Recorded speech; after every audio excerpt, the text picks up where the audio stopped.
مان جائیں یہ اور وہ، اینڈ میں مذاکرات سے کیا نکلا وہ بھی عمران خان صاحب کی بات بالکل سچ ثابت ہوئی. جب ان سے مذاکرات نہیں کیے جا رہے تھے منتخب حکومت سے تو وہ کہتے تھے ہمارے ساتھ مذاکرات کریں. جب خان صاحب نے کہا ٹھیک ہے مذاکرات کریں تو وہ کہتے ہیں جی کہ ہماری تو حیثیت ہی نہیں ہے، ہم کیسے مذاکرات کریں. تو عمران خان صاحب کی بات سچ ثابت ہوئی کہ ان سے کیا مذاکرات کریں، ان کے پاس تو کچھ بھی نہیں ہے، یہ تو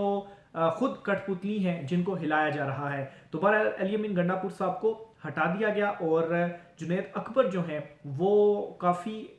مزاحمتی سیاستدان اور اینٹی اسٹیبلشمنٹ ان کو سمجھا جاتا ہے. تو اس تعیناتی کا مطلب یہ ہوا کہ عمران خان صاحب جو ہیں وہ نیکسٹ گیئر ڈال چکے ہیں اور وہ اب مزاحمتی لوگوں کو سامنے لانے کا انہوں نے فیصلہ کیا ہے اور سلمان اکرم راجہ صاحب کو پارٹی کی تنظیم سازی کرنے کا حکم دیا ہے. تنظیم سازی کا مطلب یہی ہے کہ مزید نئے لوگوں کو سامنے لایا جائے گا. عالیہ حمزہ صاحبہ کو بھی شاید سامنے لایا جائے، ان کو بھی کوئی عہدہ دیا جائے. اور عمران خان صاحب سے کافی لمبی جو ملاقات ہے وہ آج اڈیالہ جیل میں ہوئی اور عمران خان صاحب نے اپنی جو تھی اب جو حکمت عملی وہ بتائی ہے کہ اب کس طرح کے لوگوں کو سامنے لانا ہے. تو بجائے اس کے کہ عمران خان صاحب کے اوپر یہ جو دباؤ ڈال رہے تھے، اس دباؤ کو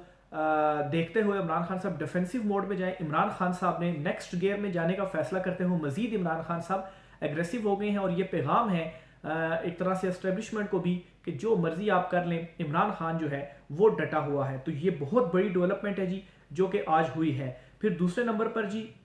خود اب جو یہ منتخب حکومت ہے اور عمران خان صاحب کے مخالفین ہیں یہ ایکسیپٹ کر رہے ہیں کہ عمران خان کے اگینسٹ عدم اعتماد کی تحریک لانا سب سے بڑی سیاسی غلطی تھی. یہ آفتاب خان شیرپاؤ ہیں، یہ کیا کہتے ہیں، عمران خان کے خلاف عدم اعتماد لانا ہماری غلطی تھی.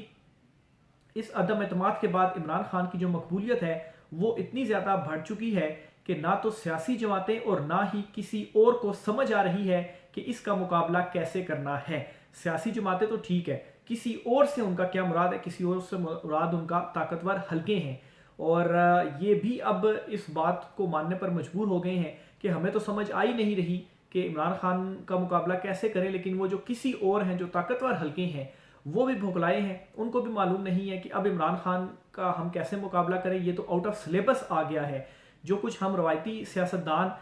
یا جو کچھ ماضی میں ہم کرتے رہے شریفوں زرداریوں کے ساتھ تو وہ تو ڈیلے لے لیتے تھے، اور اب بھی یہ منتخب حکومت ہے تو عمران خان کے ساتھ تو سب کچھ کر کے دیکھ لیا، ظلم، جبر، سختی، فسطائیت، 26 نومبر ہو گیا، سب کچھ کر کے دیکھا، پارٹی توڑ دی،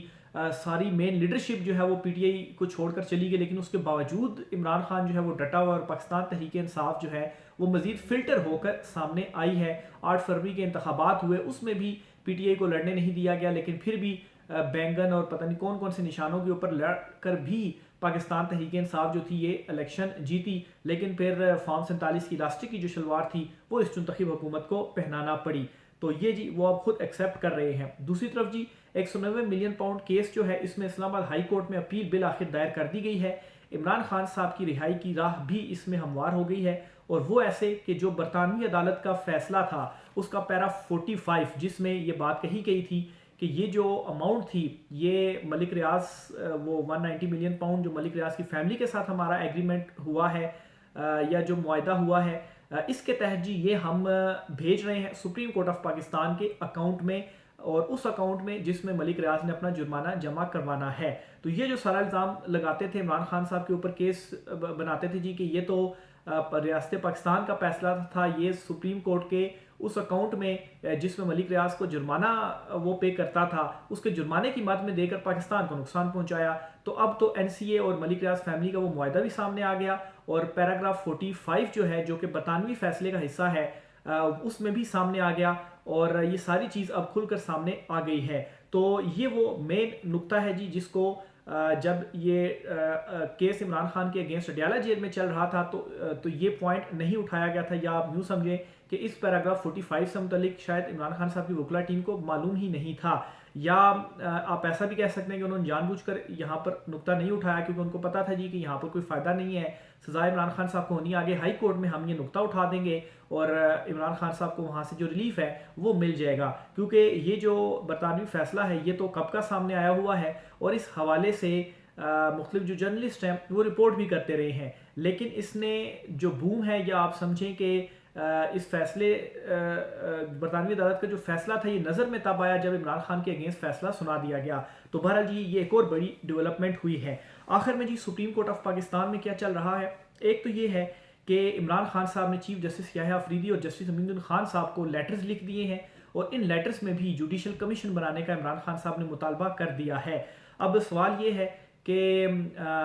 چیف جسٹس یحییٰ آفریدی اور جسٹس امین الدین خان صاحب جو ہیں جو کہ آئینی بینچ کے سربراہ، اگر ان سے کوئی امید نہیں ہے تو ان کو لیٹر کیوں لکھے جا رہے ہیں؟ ایکشن تو کوئی ہونا نہیں ہے. تو بات یہ ہے کہ تاریخ کا یہ چیزیں حصہ بن گئی ہیں کہ عمران خان صاحب نے اب جو ایفرٹس تھیں وہ کی تھی اور جو لیٹرز تھے وہ لکھے تھے اور عدلیہ کے ذریعے بھی، چاہے کوئی امید ان سے نہیں بھی ہے لیکن پھر بھی جگانے کی جو کوشش تھی وہ کی گئی. اور جب یہ ہسٹری میں چیزیں لکھی جائیں گی تو ہسٹری میں پھر ججز کا بھی نام لکھا جائے گا کہ ججز کا موجودہ صورتحال میں کیا جو رول تھا وہ پلے کرتے رہے. کیا وہ اپنے حلف کے مطابق چلتے رہے یا وہ دباؤ کے تحت چلتے رہے یا بس وہ اپنے اختیارات کو سرنڈر کر کے چلتے رہے اور عدلیہ کی آزادی کے اوپر کمپرومائز کر کے وہ چلتے رہے. تو یہ تمام تاریخ کا جو حصہ ہے وہ بنے گی. آخر میں جسٹس منیب اختر صاحب کی انٹری ہوئی ہے اور باخبر حلقوں کا یہ دعویٰ ہے جسٹس منیب اختر صاحب نے ملاقات کی جسٹس منصور علی شاہ صاحب سے اور انہیں ایک میسیج پہنچایا. اور یہ میسیج منیب اختر صاحب کی جانب سے یہ کہا گیا ہے، پہنچایا گیا کہ منصور علی شاہ صاحب آپ ٹائمنگ کو دیکھیں اور ٹائمنگ کو دیکھتے ہوئے جو شاٹ ہے وہ کھیلیں اور تھوڑا سا آپ آہستہ چلیں. شاید اسی وجہ سے ہی جو فیصلہ ہے وہ ڈیلے ہوا ہوگا. شاید کی میں بات کر رہا ہوں کیونکہ ابھی تک فیصلہ جسٹس منصور علی شاہ صاحب نے جو محفوظ کیا ہوا ہے توہین عدالت کیس میں وہ نہیں سنایا. اب یہاں پر سوال یہ ہے کہ جسٹس منیب اختر جو ہے وہ تو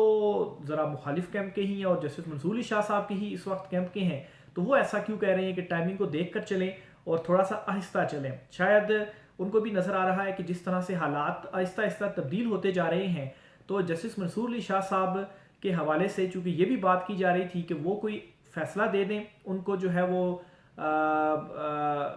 جو لارجر بینچ بھی بنایا گیا اور دیگر جو ان کے اگینسٹ چیزیں چل رہی ہیں کہ وہ کوئی تیزی میں فیصلہ دے دیں اور فیصلے کو بنیاد بنا کر جو ہے وہ سپریم جوڈیشل کونسل میں ان کے خلاف کوئی ریفرنس لے آیا جائے اور ان کے اگینسٹ جو ہے وہ کارروائی ہو. تو حالات چونکہ تبدیل ہو رہے ہیں اور بہت تیزی کے ساتھ تبدیل ہو رہے ہیں. عمران خان صاحب اگر باہر آتے ہیں اور وہاں سے عوامی پریشر مزید پڑتا ہے اور عالمی پریشر تو ہے ہی ہے، عوامی پریشر بھی ہے، لیکن عمران خان صاحب باہر آئیں گے تو پھر تو ایسا پریشر پڑے گا کہ پھر کوئی یہ سوچ نہیں سکے گا کہ اگر سپریم کورٹ سے کوئی آزادانہ فیصلہ آتا ہے تو اس کے اوپر امپلیمنٹ نہ کیا جائے. تو اگر اس وقت جسٹس منصور علی شاہ صاحب اپنے آپ کو بچا کے رکھتے ہیں اور اس وقت سامنے آتے ہیں تو پھر جب وہ فیصلے دیں گے تو اس کا اثر بھی ہوگا، اس پر امپلیمنٹ بھی ہوگا. اس لیے انہوں نے جو ٹائمنگ کی بات ہے وہ کی ہے. تو یہ میری آبزرویشن ہے یا اس کے اوپر میرا تجزیہ ہے. لیکن میرے خیال سے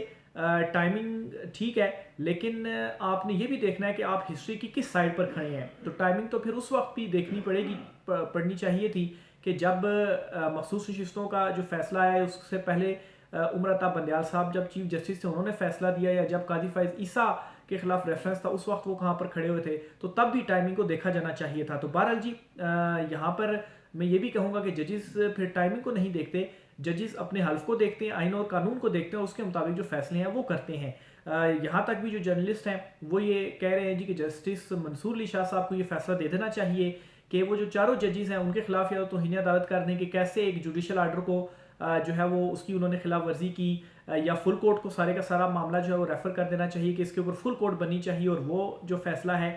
وہ کرے. اور پھر اس کے بعد ظاہر سی بات ہے اگر فل کورٹ میں جائے گا تو پھر 26ویں آئینی ترمیم کے اوپر بھی جو چیزیں ہیں وہ سامنے آئیں گی. اور پھر اس کے بعد جو آئینی بینچ ہے یا وہ جو ججز کی کمیٹیاں جو بینچز کو فکس کرتے ہیں وہ ذرا فی الحال ان کو جو ہے وہ کام سے روکا جائے کہ جب تک فیصلہ نہیں کر لیتی فل کورٹ تب تک کوئی آئینی بینچ یا کوئی جو ججز کمیٹیاں ہیں وہ فعال نہیں ہوں گی. اور جانا تو فل کورٹ کی طرف پڑے گا ہی پڑے گا کیونکہ جس طرح سے پریشر بلڈ اپ ہو رہا ہے. تو میرا نہیں خیال، جو میں آبزرو کر رہا ہوں چیزوں کو سپریم کورٹ میں دیکھ رہا ہوں کہ یہ معاملہ فل کورٹ بنائے بغیر حل ہوگا. فل کورٹ کی طرف آ بھی چکے ہیں باخبر کہ یہ کہتے ہیں کہ چیف جسٹس جو ہیں وہ مان بھی گئے ہیں، لیکن وہ 2 ایڈ ہاک ججز کو بھی شامل کرنا چاہتے ہیں کیونکہ اس طرح سے ان کو شاید لگتا ہے کہ ان کی جو اکثریت ہے وہ ذرا زیادہ ہو جائے گی اور 26ویں ترمیم کے اوپر فل کورٹ کی بھی ایک جو سٹیمپ ہے وہ لگ جائے گی. تو بہرحال جی بالآخر